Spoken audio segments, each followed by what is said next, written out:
नमस्ते बच्चों, कैसे हो? अपन क्या पढ़ रहे थे? द्रव्यमान पढ़ लिया था। द्रव्यमान पढ़ लिया था अपन ने, और आयतन पढ़ लिया था। आयतन के बाद द्रव्यमान, आयतन और भार पढ़ लिया था। अब है घनत्व। क्या है? घनत्व। घनत्व इंग्लिश में कहते हैं इसको डेंसिटी। क्या? डेंसिटी। रिप्रेजेंट करेंगे इसको डी से। किससे? डी से। इकाई आयतन में, इकाई, कोई भी इकाई आयतन है, इकाई आयतन में उपस्थित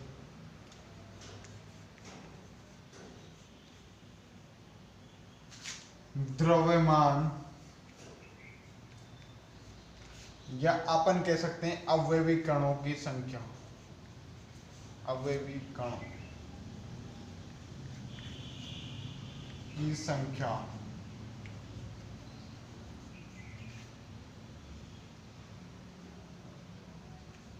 को घनत्व कहते हैं।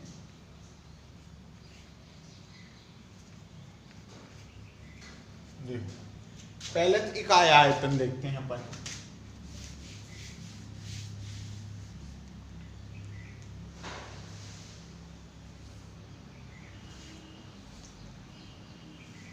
एक सेंटीमीटर, थोड़ा सा बड़ा, 1 सेंटीमीटर लंबा और 1 सेंटीमीटर क्या हो?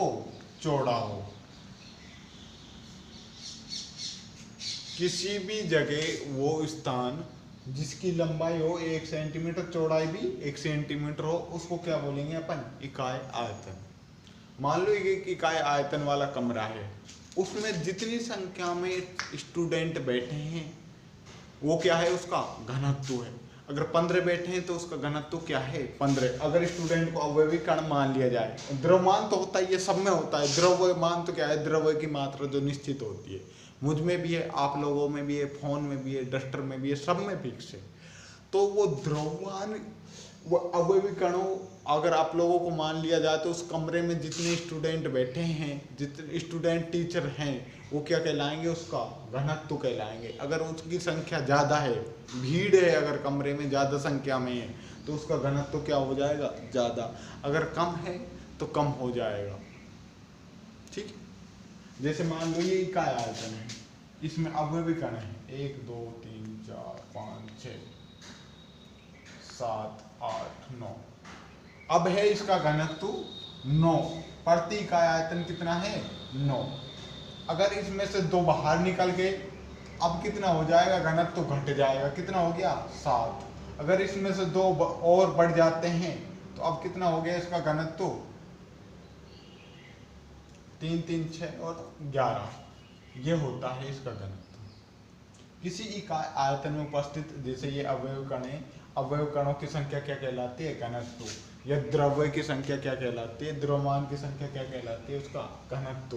घनत्व को रिप्रेजेंट किससे करते हैं? डी से।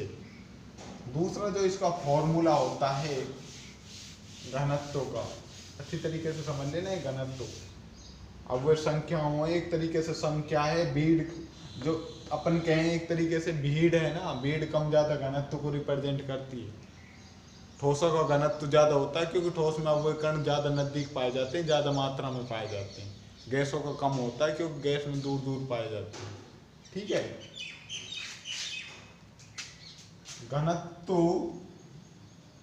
डी बराबर होता है द्रव्यमान, द्रव्यमान, जिसको अपन रिप्रेजेंट करते हैं किससे? एम से, बटा आयतन, जिसको रिप्रेजेंट करेंगे अपन वी से। डी बराबर एम बटा वी भी होता है, द्रव्यमान बटे आयतन भी होता है। अगर डी का मात्रक निकालें, का मात्रक, तो अपन जानते हैं द्रव्यमान को किस में लिखते हैं? एसआई पद्धति में, केजी में। किस में लिखेंगे? केजी में। और मैंने आयतन का भी बताया था, आयतन को वी वी वी आयतन बराबर होता है m3, m की घात क्यू। तो डी बराबर क्या हो जाएगा, डी का मात्रक kg ऊपर चला जाएगा m3, ये है ऐसे बटा में लिख देते, सॉरी इसको ऊपर ले जाएंगे तो -3 हो जाएगा, kg m3, ये इसका क्या होगा, मात्रक होगा, किसका, घनत्व का। ठीक है, घनत्व बराबर डी बराबर होता है द्रव्यमान बटे आयतन m बटा v, m को द्रव्यमान को रिप्रेजेंट किस में करेंगे, kg में। ठीक है, आयतन को किस में रिप्रेजेंट करेंगे, मीटर में, मीटर क्यूब में। ठीक है, तो kg मीटर, kg बटे मीटर क्यूब आ जाएगा। ठीक है, ये घनत्व हो गया। अब देख लेते हैं एक बार ताप को, नेक्स्ट पॉइंट इसमें ताप को, ताप कह दे, तापमान कह दे, ऊष्मागतिकी तापमान, ये बात एक ही है। ठीक है, तापमान, तापमान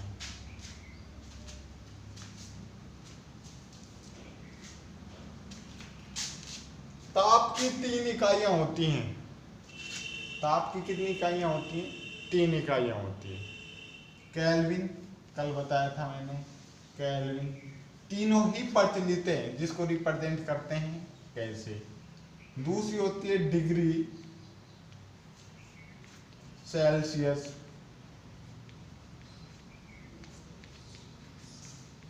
जिसको रिप्रेजेंट करते हैं डिग्री लगाकर सी से, किससे, सी से रिप्रेजेंट करेंगे। और तीसरी होती है, केल्विन हो गई, डिग्री हो गई, और फ़ारेनहाइट।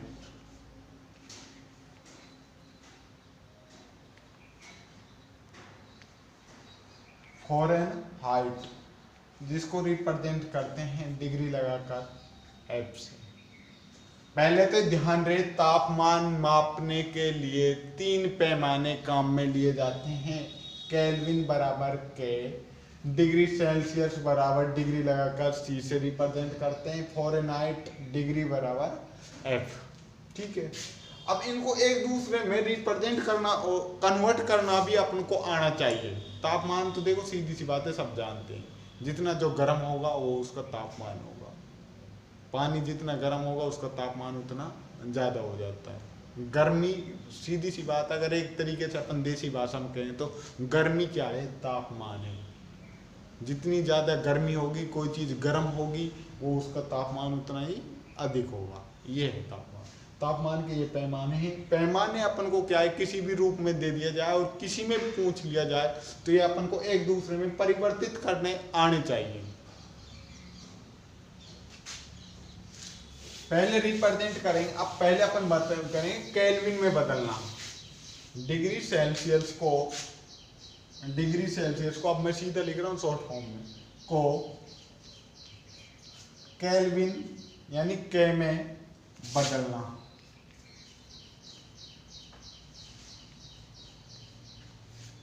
ठीक है,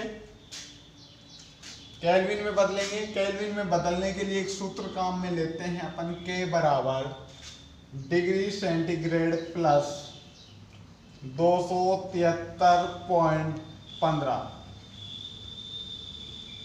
केल्विन में कन्वर्ट हो जाएगा, के लगा देंगे लास्ट में।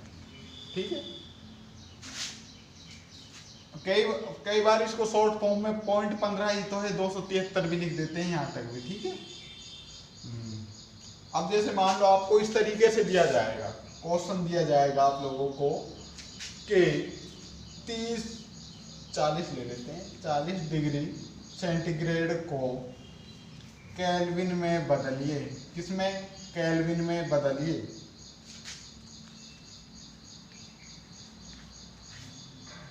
केल्विन में बदलिए। अब अपन इसको जैसे ही केल्विन में बदलेंगे, किसमें, केल्विन में बदलेंगे, तो क्या करेंगे अपन, वही फॉर्मूला लगा देंगे। डिग्री सेंटीग्रेड बराबर कितना दिया हुआ अपन को, 40 डिग्री सेंटीग्रेड, तो डिग्री के जगह क्या लिख देंगे अपन, 40 प्लस 273.15 कितना हो गया, 40 जोड़ेंगे 273 में 30, 3 और 313.15, 13.15 केल्विन। कर लेना बेटा, मैथ में आज कम तंग सा ही है बेटा, कमजोर स्टूडेंट हूँ मैं मैथ में। उम्मीद करता हूँ यही आएगा, केल्विन 313.15 केल्विन। ठीक है, एक उदाहरण और ले लेते हैं समझाने के लिए।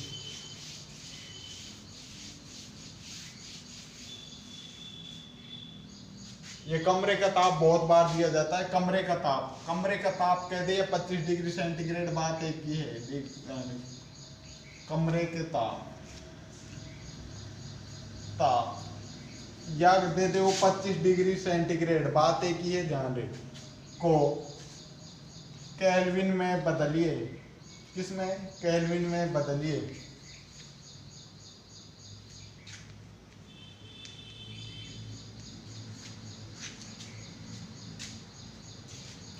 क्या करेंगे अपन? केल्विन बराबर डिग्री सेंटीग्रेड बराबर कितना दिया अपन को? 25 डिग्री सेंटीग्रेड।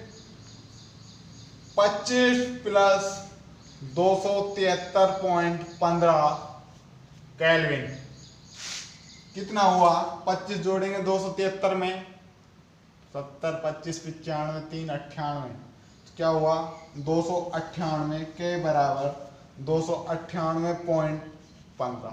ठीक है, अरे कुछ भी नहीं किया, अपना सूत्र था degree centigrade plus 273 kelvin. Degree centigrade की जगह अपन ने मान कितना रख दिया? 25। 25 रखेंगे 273 में जोड़ेंगे, कितना हुआ? 298.15 केल्विन। सीधी सी सरल सी भाषा में ये है कि अगर केल्विन का मान, सेंटीग्रेड तापमान का मान डिग्री सेंटीग्रेड में दिया हुआ हो, यानी सी में दिया हुआ हो, सी लगाया हुआ हो उसके पीछे, तो उस जो मान दिया हुआ हो उसको 273.15 में जोड़ देंगे। किस में जोड़ देंगे? 273.15 में। अब जैसे 25 डिग्री सेंटीग्रेड दिया था, 273.15 में जोड़ दिया, मान कितना आ गया? 298.15। सीधी सरल सी भाषा में ये, जो मान अपन को दिया जाता है उसको 273.15 में जोड़ दिया जाता है।